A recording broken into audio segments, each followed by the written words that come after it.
तहफ़्फ़ुज़ किया कि ट्रंप नाराज़ ना हो जाए, ट्रंप को दिखाएं कि अभी बलूचिस्तान हमारे कंट्रोल में है, इसीलिए ये सब कुछ कर रहे हैं। बिल्कुल, ये तमाम चीज़ें जिस तरीके से कर रहे हैं, अब हालांकि लगातार आवाज़ बुलंद है और एक्शन का एक रिएक्शन भी देखने को मिल रहा है। एजेपी जैनी जी, मैं आपके पास आऊँगी। क्या लगता है आपको, ये हालात बद से बदतर ही हो रहे हैं, एस्केलेट होती जा रही हैं चीज़ें और इसका कोई कॉमन ग्राउंड नहीं निकल पा रहा, डायलॉग की स्थिति उत्पन्न नहीं हो रही? क्या लगता है कहाँ तक जाएगा? क्या वाकई बलूचिस्तान अलग होकर ही मानेगा? थैंक यू मैडम, अपने चैनल पे मुझे इनवाइट करने के लिए। आपके और आपके दर्शकों को मेरा जय हिंद। जो बलूचिस्तान के रिप्रेजेंटेटिव अभी हैं वहाँ पर, उनकी बात से और उनके दर्द से मैं बहुत सहमत हूँ। और जो आपने सवाल पूछा कि क्या ये इसी तरीके से चलता रहेगा और क्या बलूचिस्तान आज़ाद होगा, तो इन शॉर्ट मेरा आंसर है हाँ, बलूचिस्तान एक दिन आज़ाद होगा। और जो कुछ भी अभी हो रहा है, जैसा कि बलूचिस्तान के रिप्रेजेंटेटिव ने बताया, ये सब तानाशाही है पाकिस्तान आर्मी की। देखिए, अब मैं इसको थोड़ा विस्तार से बोलता हूं, मुझे थोड़ा टाइम दीजिएगा। कि आज की जो बलूचिस्तान की प्रॉब्लम है वो एक कंटिन्यूएशन है, एक लगातार कंटिन्यूएशन है उस स्ट्रगल का, उस मुहिम का जो बलूचिस्तान फेस कर रहा है 1948 से। अगर हम इतिहास को देखें तो 1946 में जब ये बात चल रही थी इंडिया पाकिस्तान के पार्टीशन की और इंडिपेंडेंस की, ब्रिटिश से अलग होने की, तब बलूचिस्तान ने ये बात रेज करी थी कि हमको आजाद होना चाहिए। और उस समय मोहम्मद अली जिन्ना ने सपोर्ट किया, बल्कि जो खान था कलात का, उसने जिन्ना को अपना वकील बनाया कि माउंटबेटन से आप आर्ग्यू करो हमारा केस और हमको इंडिपेंडेंट बनाओ। और उस समय जिन्ना ने क्या बोला? जिन्ना ने बोला था 3 स्टेट थे, खरन, लाबेला और मकरान। जिन्ना ने यहां तक बोला कि खरन, लाबेला और मकरान सब मिलके कलात के साथ में एक इंडिपेंडेंट बलूचिस्तान बने। और आप देखेंगे कि इतिहास गवाह है इसका कि 12 अगस्त 1947 को इंडिपेंडेंस डिक्लेयर हो गई थी। और जो अपने दरगाह से, अपने मॉस्क से, अपने वहां से जो खुतबा निकलता है, खुतबा अनाउंस होता है, खुतबा तक अनाउंस हो गया था कि पाकिस्तान के बलूचिस्तान इंडिपेंडेंट हो गया है। लेकिन जब 1946 में, 47 में ब्रिटिश ने एक नोटिफिकेशन इशू कर दिया, उस नोटिफिकेशन में ये बोला कि नहीं नहीं, ये कलात वाले, ये बलूचिस्तान वाले काबिल नहीं है, इस काबिल नहीं है कि वो। और माउंटबेटन मुकर गया। जब माउंटबेटन मुकर गया, जिन्ना उसके साथ हो गया और तब से ये झगड़ा शुरू हो गया। अक्टूबर 47 में खान गया पाकिस्तान, जिन्ना से बात करी, जिन्ना मुकर गया और जो तब से ये झगड़ा चल रहा है, तब से ये झगड़ा चल रहा है।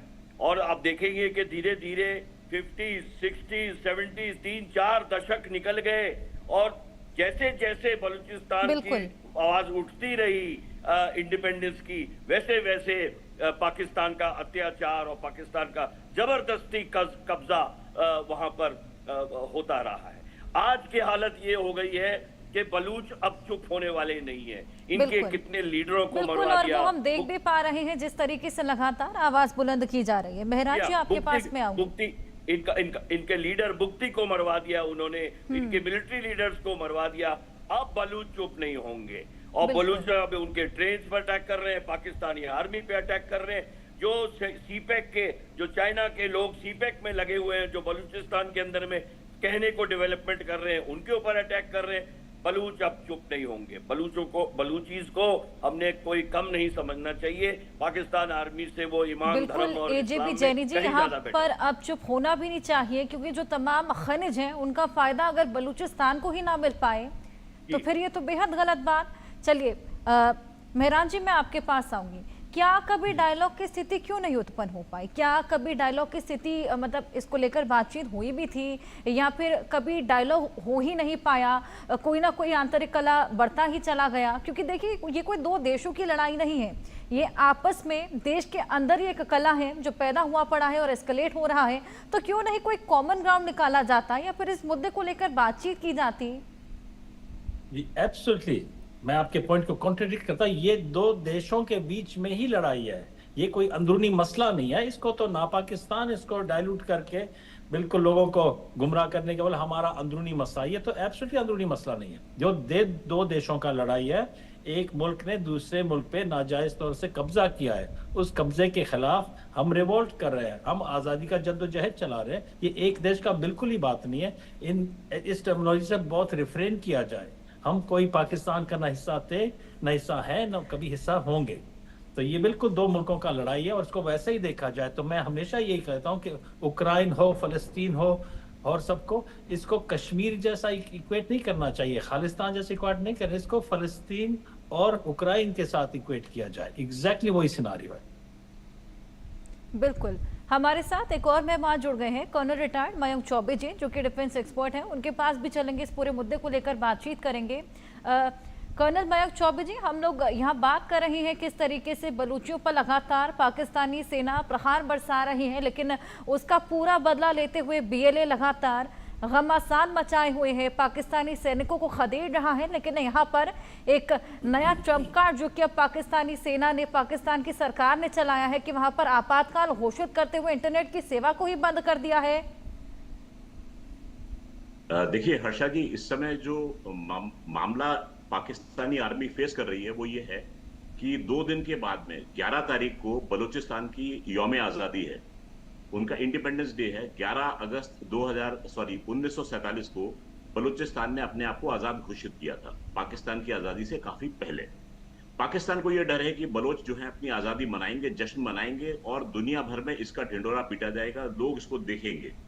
इस बात से खौफ खाकर आसिम मुनीर साहब ने वहां का इंटरनेट बंद करा दिया है। दूसरी बात, आजादी का जश्न बलोच मनाएंगे, अपने घरों पर बलोच झंडे फहराएंगे, जो वो सब्ज हिलाली परचम है ना पाकिस्तान का, वो नहीं फहराया जाएगा।